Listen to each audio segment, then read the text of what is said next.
My goodness, my goodness. Now, I'm not saying about England scoring that many runs. It's because there's no surprise for me. So I knew it. That's why I'm sitting on the My 11 Circle expert couch. Because somebody said 380. And somebody thought I was being silly. And now somebody eating the humble pie. My, oh my, humble pie. That's what, what I love about you. The maturity. That's what it brings to the program.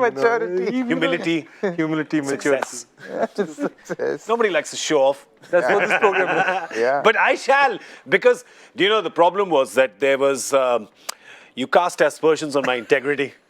You thought that I was saying a ludicrous score because I didn't want to sit on the couch. Shashi Tharoor is in Parliament. This is Cricbuzz. Oh gosh. What a great juxtaposition of, I don't even know the words he uses, but a great juxtaposition of, say some, Farrago.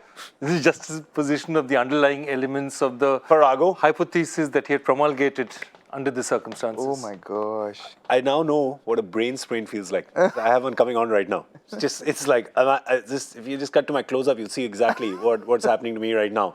This is it. He's looking like a Bangladeshi fielder. By the, yeah, say that. Or a Bangladeshi bowler. Oh, right? God. Because they got pretty cross-eyed towards the end of their Robin. Yeah, 386 runs is what England have hit. Mashrafe Murtaza be ruining the fact that they chose to bowl first. Yeah.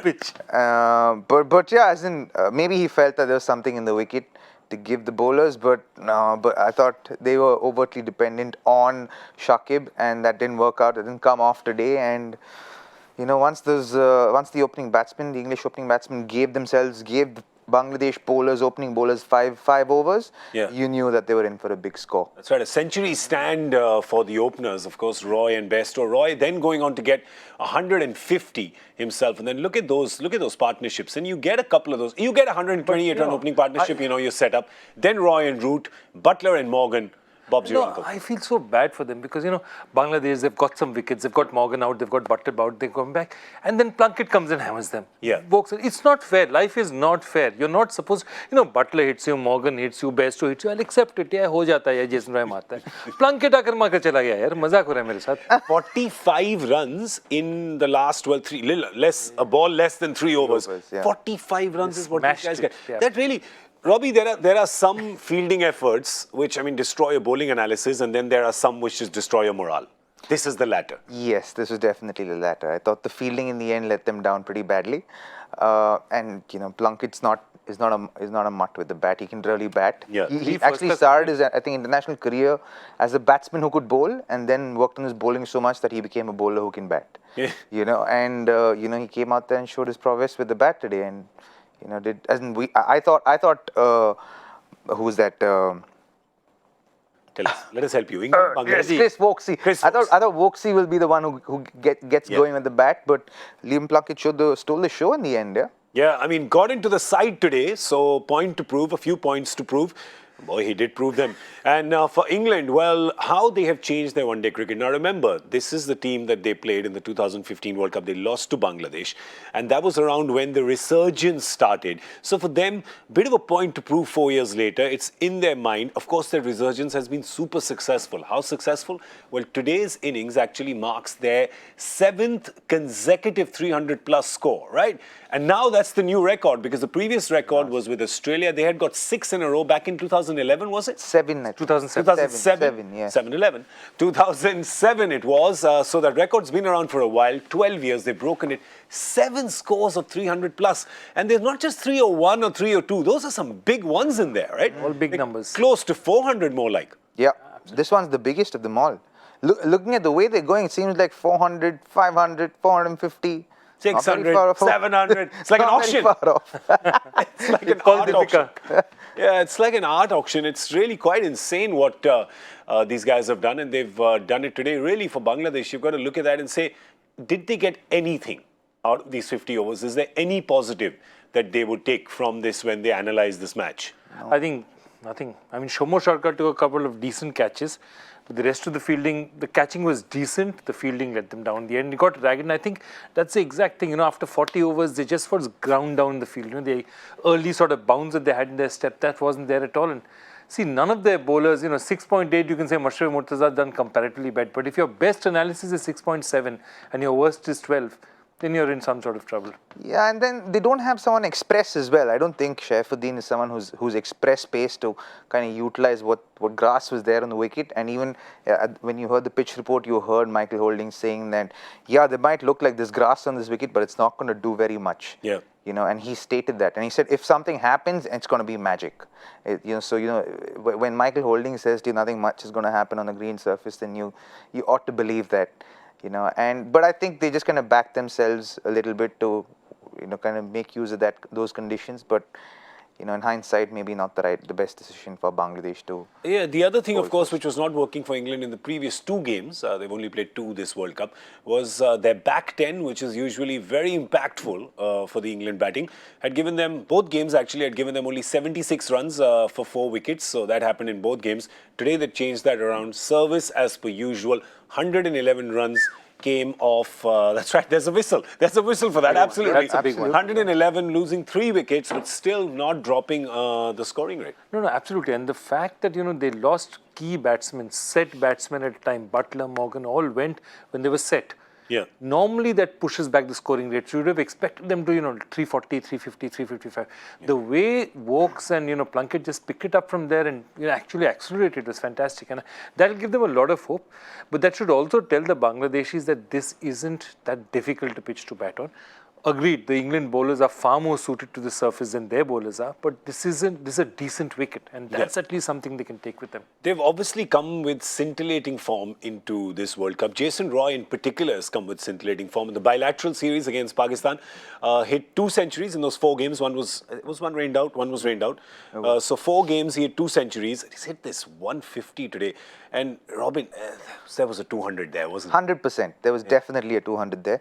I'm sure he realized it as well, but I think in that particular over, he was going after Mehdi Hassan, hell for leather, and then, kind of got himself out. He'd probably have nobody else to blame for that, but he would have probably been the first guy to get a double 100 in World Cup cricket, he looked good. He looked good for it. And in fact, I was telling you inside, this fellow looks good for a double 100. Yeah, it was the first for England to have got to the double 100, and man, it was just there. He was trying to go. But I don't think he's very far in the games to come either. 7 more games to go. Got 7 more games to go. He looks really good. He's always been that batsman for me that I think will top the run scoring charts in this World Cup. One of the 3 or 4, one of the 5 who'll run. Who are your others? For me, Rohit Sharma, Shikhar Dhawan, Virat Kohli. Sure, got it covered, yeah. Yeah. What's his name? Jason Roy? Jason Roy. No, I'm thinking Butler, but... that's way too down. Yeah, that's way too down the order. I'm going with Warner. I'd say David Warner. That's right. David Warner. David Warner. Somebody who will go deep because he just has that consistency to take advantage of this format. What about Chris Gayle? I'm just thinking. Look, I can do a few whatabouts. What about Chris Gayle? That body of his is just, if he can hold it I think he'll play a lot of entertaining cricket for us fans to watch. But I don't know if he'll, for him to do it consistently over 9 games at his age, given what he's playing, and then fielding 50 overs, may not happen. Doesn't really need to field 50 overs, does he? Come on. He needs to stand for 50 overs, which also is a struggle at this point in time. Yeah, that's also, come on. There can always be one of those days. Ice pack, a little ice pack now and then, something is not working, go off the field. It's okay. Chris Gayle is forgiven all of that. Yeah, that's if they bat first. If they bat second, then he has no choice but to field 50 overs. Because now you can't get away with it. You can't, fake an injury or say that, you heard something. It has to be an external injury for you to go out and then come back and bat again immediately. But if you have an internal injury, then you, no matter how much time you're out, if you're out for 30 minutes, you cannot bat for 30 minutes. Yeah. And that's the rule. So if he's batting second, then there's no chance. You just got to be. You just got to endure it, man. But of course, today we're not talking about Chris Gayle because he's not playing today. It's England playing Bangladesh. England Well, 380 plus, really. You're looking at Bangladesh and you're going, wow, man, this is going to be tough. This is going to be tough because the England bowling attack as well. Now, there isn't much there in the pitch. There really wasn't much in the pitch for any of the bowlers of Bangladesh, but maybe it can be exploited. Remember, there is a shift that England has done. They've got a pacer in for a spinner. They've got Plunkett, who's playing today's game instead of Moeen Ali. And look at that. They're coming hard and fast at you, aren't they? They've got 5 pace options in Adil Rashid. Bache to kahan bache, sir? No, absolutely. And the kind of pace, again, what a wicket does for you when you're bowling at 125, 130 and somebody who's bowling at 145, that pitch might just look a bit different. Somebody like Jofra Archer on any pitch is dangerous. The other thing is that the line that they're going to bowl to the Bangladeshis, if they see the ball's not doing very much early, they're just going to stay short. Because for, subcontinental batsmen, especially Bangladeshi, playing the cross-batted shot continuously is not that easy for them. Yeah. So they'll keep it out here and say, okay, how much are you going to hit? I'm not going to allow you to get onto the front foot. Yeah. And that's a kind of problem. The other thing is that Bangladesh, other than, Tamim and Mahmudullah, a couple of the others who are true, totally attacking batsmen, guys like Shakib prefer spin, prefer moving it around, prefer taking their chances. So they're not the kind of guys, a 300, 280 target is perfect for a Shakib. Play the ball around a bit, hit a couple of fours, keep that run rate down. 380 you can't afford to. You've got to have muscle men who you can whack it out of the ground. But are you also looking at, all right, let's not panic. You're in the Bangladesh camp right now. You're saying let's not panic. England did England, it was very clinical the way they did this, right? So you can't leave 111 in the last 10 in a chase, right? That becomes too much. Yeah. But they're thinking, if we can get to 340, all right, let's just figure it out. Let's try to get there. Let's not panic. We should attack, but there's a fine line between attacking and going nuts, right? Yeah. There is the good risk and the silly risk. Yeah. Is there a line between that, Robbie? You can tell us. I mean, you've chased. Sure, there is. I think in a situation like this, with the Bangladesh side, I actually disagree with Joyda about the short bowling. I think they'll enjoy playing the short ball because, like for me, I know Mushfiqur Rahman is someone who'd thrive on the short ball because him being that little, he loved the uppercut and you'll always get that extra no ball if the flies over. It's pretty much everything is a short ball for him, right? For him, yeah, pretty much. If it's good length, that's a short ball. It's a cut. If it's outside the off stump, he's going to cut you for 4 over point. Listen, for sure. I'm 6'2". I'm allowed to make height distance every now and then. But I think Tamim Iqbal is going to play a big part and Shaume Sarkar is going to play a big part in them chasing down the score if they do, right? I think the start becomes critical and both those guys are, the muscle men of that team. So I do think that, if they get off to a good start, then the game's on. Yeah, but and this again, is what they need to do. They need to do what England did, right? England had 3 solid partnerships. Now, these guys leading up in ODIs, I mean, these guys this is how they bat as well. So there's some positive to take out of this or some sort of optimism you can pull out of this statistic. Absolutely. I also think that, with Sarkar and Tamim, I think if they can get off to a good start, they will really put pressure on these guys. Because once Tamim Iqbal is set, he's a very dangerous batsman to bowl to. Yeah. No bowler in the world can kind of get to him once he gets going.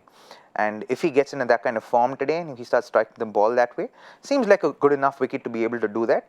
And if he gets in and is able to do that, then I think it'll be game on. But again, it depends on where they are at the 40th over. Yeah. If they're at 270, it might be too much in the last 10. If they're at 290, 300, then yeah. Then game on, huh? Game on. Thinking, oh, and then of course Bangladesh could get the better of England for the 3rd World Cup in a row. Now the problem is that even though they beat them in 2011, Bangladesh beat England in 2015, Bangladesh being England, there is still this tag somehow. When Bangladesh plays England, there's this tag saying, oh, the favourites are England or Bangladesh are underdogs. And I don't think that's factually correct. So I know that on 386, you would write off the team chasing anywhere, irrespective of whatever the team is. You'd always give a chance to the team that put the total already. But with Bangladesh, I don't know, just don't write them off. And the game's not done and dusted. Yeah, I think it's advantage England, but the game's not done and dusted yet. Yeah, and don't count Bangladesh less, is what we're saying. In fact, Danish had this very same chat in England. Danish, he's always up to something or the other. And he apparently met some Bangladeshi fans, and let's see what he did with them. Let's have a look. क्या बांग्लादेश जीत गया? Upset लिख दो paper में, upset लिख दो. अभी Sri Lanka match जीता तो क्या लिखोगे पेपर में? श्रीलंका विंस. बांग्लादेश जीता तो बांग्लादेश विंस. नहीं, बांग्लादेश अपसेट. बांग्लादेश कभी जीतता नहीं है, समझो तुम. ऑलवेज अपसेट लिखो बांग्लादेश के बाद, समझे?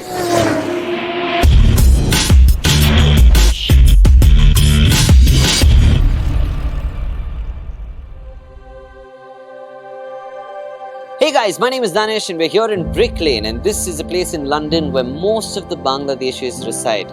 For years we've been hearing people talk about their victories as upsets and accidents. But how do they really feel? Let's go out there and give them a year. Historically, okay, maybe 15, 20 years ago, if somebody said it's an upset, it's understandable. Yeah. But I think over the last 2 decades, they've developed so much in the game. Yeah. They're playing all over the world. They're in top level now. Yeah. They're world-class players. They Yeah. should have to admit that. The world has to admit that. Guys, we have to change the narrative. Bangladesh is not a baby team anymore. Yeah. Just give them some respect, please.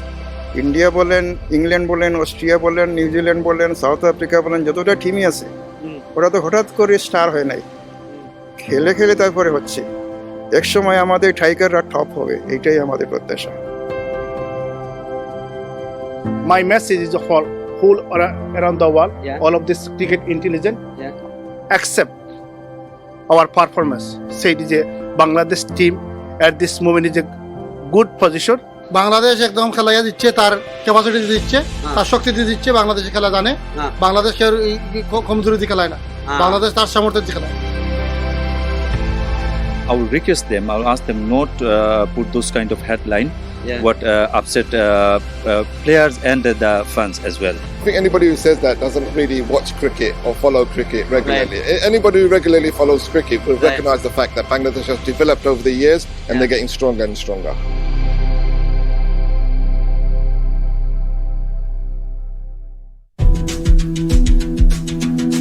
Through the notes I made while speaking to the passionate Bangla fans on and off the camera, I realized they speak in belief. We are Bangladesh. We mean business. It's high time you know we are no longer a minnow. From wins over Pakistan to Australia to handing defeats to England and India, we have come a long way. Every time we won, you call it an upset. You consider our wins as a shock, but the fact is we are electric. So the next time we win, don't find it surprising because we are Bangladesh and we are up and rising.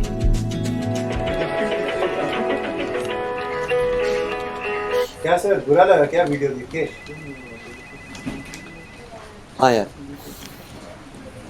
these Bangladesh people have upset me.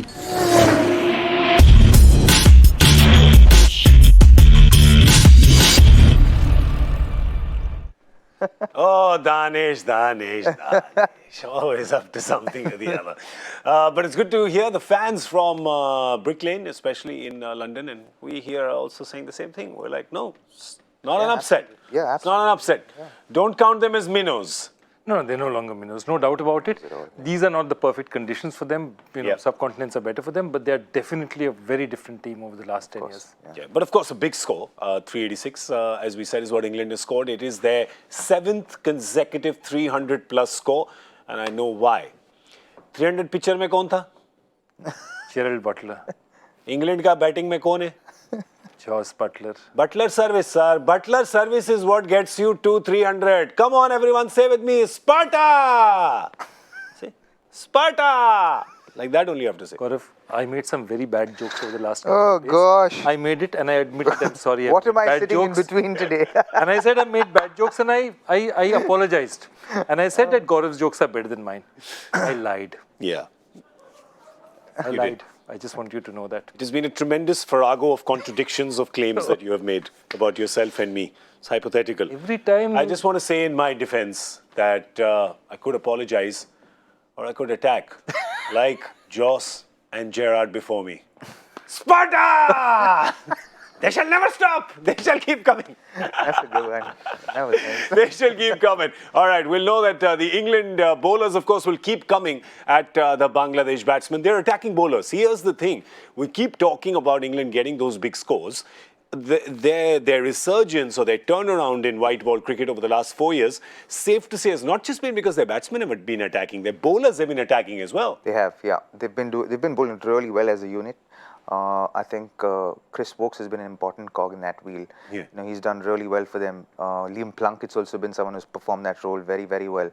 Adil Rashid, I don't think is going to bowl very much today because I think the Bangladesh would be eyeing him. I think Ben Stokes may bowl a few overs today, but don't see Adil Rashid bowling more than 5 or 6 overs. Oh, really? Yeah. Well, because Adil Rashid actually has got the most wickets for them. I think the most. Especially in the closing overs. And he's been a death bowler for them very interestingly. But maybe today is not the day. Not this. Yeah, because a lot of left-handers in the Bangladesh unit. So you think that given the English pace attack, they'd be waiting for someone like Adil Rashid to come and bowl to them, for them to score those big runs, and they want to get those quick runs. I think that is who they'll probably target to do that. Yeah, which is how he could get more wickets. Yeah, it's a double-edged sword.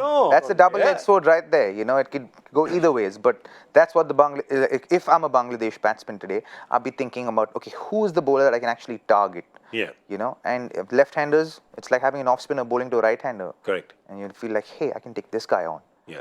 You know? Well, as we said, big mountain for Bangladesh to climb.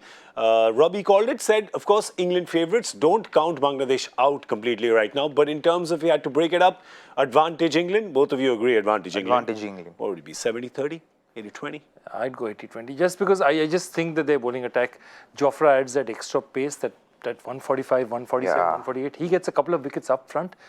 They'll struggle. They'll really struggle then. I'd still go 60-40. 60-40, look at my you. Bangla friends. Good call, yeah. I'd give my Bangla friends a chance. Of course, you've played with Shakib for so long, so yeah. Of course, yeah. For sure. There you go. All right, so that's the call right now. We're going to see you at the end of the 15th over with Cricbuzz Combox. Is all we have time for on My 11th Circle presents Cricbuzz Live. Smee sitting on the expert couch here saying bye, and before we go, the only thing I want to say is Farago! Goodbye.